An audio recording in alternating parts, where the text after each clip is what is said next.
Ahora vamos a ver hipoxia. Entonces, esto lo vimos de forma súper extensa en los videos anteriores por separado. Ahorita vamos a hacer un video de integración. Entonces, vemos cuadro clínico, etiologías, diagnóstico, algoritmo diagnóstico y tratamiento. Ahora, en etiologías nada más vamos a poner primero las 5 grandes categorías y luego ya en el algoritmo ponemos causas más específicas. La patofisiología, ya eso lo vimos más en específico en el video anterior.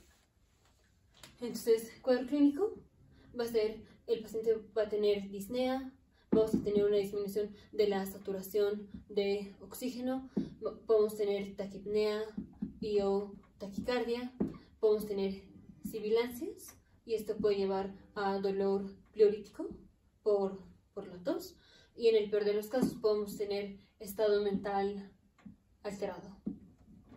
Ahora, etiologías las dividimos en 5 grandes categorías, que es una disminución del contenido de oxígeno inspirado, que el paciente esté hipoventilando, que tengamos un defecto de la difusión de los gases, o que tengamos un defecto o mismatch en inglés de ventilación-perfusión, o que tengamos una derivación de derecha a izquierda, o sea que la sangre pase de la derecha a la izquierda. El diagnóstico, esto es, tenemos un paciente, sospechamos que tiene hipoxia y el mejor estudio inicial, o sea, lo primero que vamos a hacer en un paciente que sospechamos que tiene hipoxia es una gasometría, en donde vamos a ver que está disminuida la presión de oxígeno en la arteria. También queremos evaluar el gradiente AA, o sea, la diferencia de presión en el alvéolo menos la presión de oxígeno en la arteria, que es la presión de la atmósfera menos 47 más o menos milímetros de mercurio. Todo esto multiplicado por la fracción de oxígeno inspirado menos la presión de dióxido de carbono entre el respiratory quotient, esa es la presión de oxígeno en el alvéolo, y todo esto menos la presión parcial de oxígeno en la arteria. También vamos a hacer una radiografía de tórax para evaluar procesos infiltrativos, como puede ser una neumonía o edema o síndrome de distrés respiratorio o que el paciente tenga neumotórax o que tengamos atelectasias, por ejemplo. Ahora el algoritmo es, tenemos el paciente, tiene hipoxia, y lo primero que hacemos es medir el gradiente AA.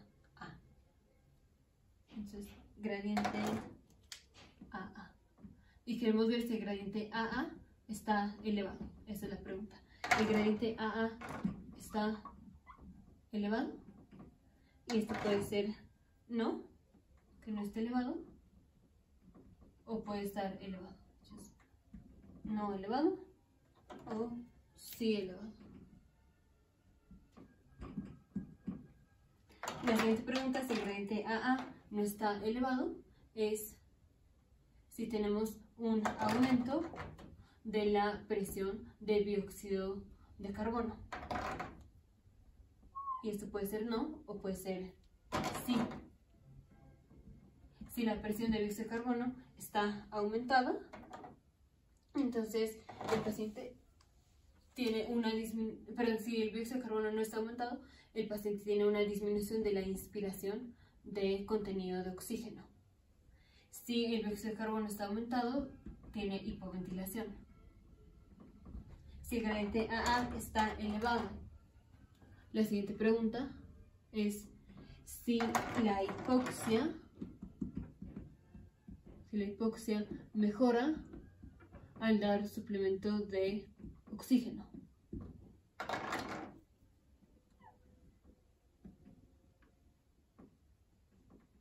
Y esto puede ser no o puede ser sí. Si no, entonces estamos hablando de una derivación de derecha a izquierda. Si sí mejora, estamos hablando de un defecto de la difusión de los gases o un defecto de ventilación-perfusión. Ahora, causas específicas o ejemplos: disminución de la inspiración de oxígeno es, por ejemplo, cuando el paciente va a las montañas, porque ahí disminuye la presión de la atmósfera. Hipoventilación puede ser porque tengamos un defecto en el centro respiratorio, ya sea un trauma o abuso de drogas, o un evento cerebrovascular que haya dañado al tallo cerebral, que es donde está el centro respiratorio, o defecto de la placa neuromuscular, como es miastenia gravis o esclerosis lateral amiotrófica.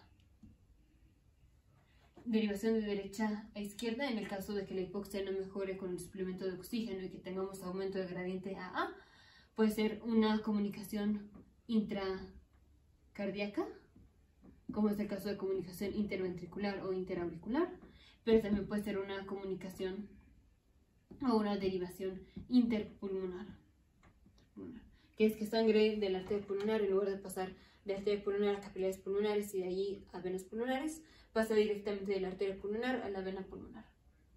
Defecto de difusión de gases es membrana hialina, como es el caso de pacientes que broncoaspiran el contenido gástrico o neonatos prematuros por disminución de surfactante. Defecto de ventilación-perfusión. Primero vamos a ver defecto de ventilación. Defecto de ventilación puede ser por medio de la vía aérea.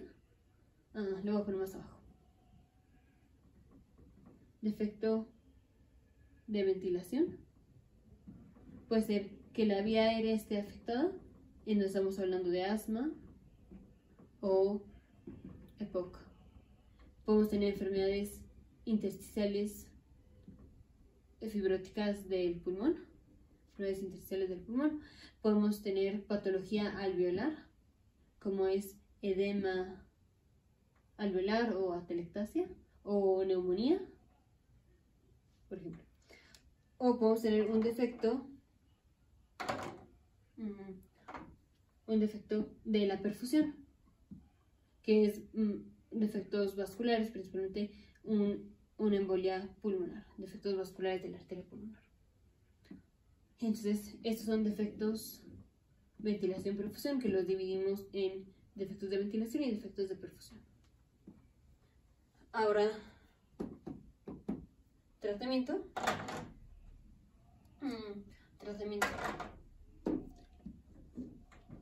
Tratar la causa primaria, dar suplemento de oxígeno.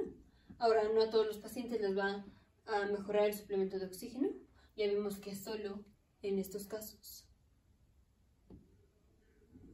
Pero independientemente de eso, no lo sabemos al momento de evaluar al paciente. Entonces, lo primero es dar oxígeno y luego ya vemos si eso mejora o no. Podemos ventilación mecánica, en donde parámetros, aquí estamos en una tablita, en donde podemos aumentar la oxigenación o podemos aumentar la ventilación.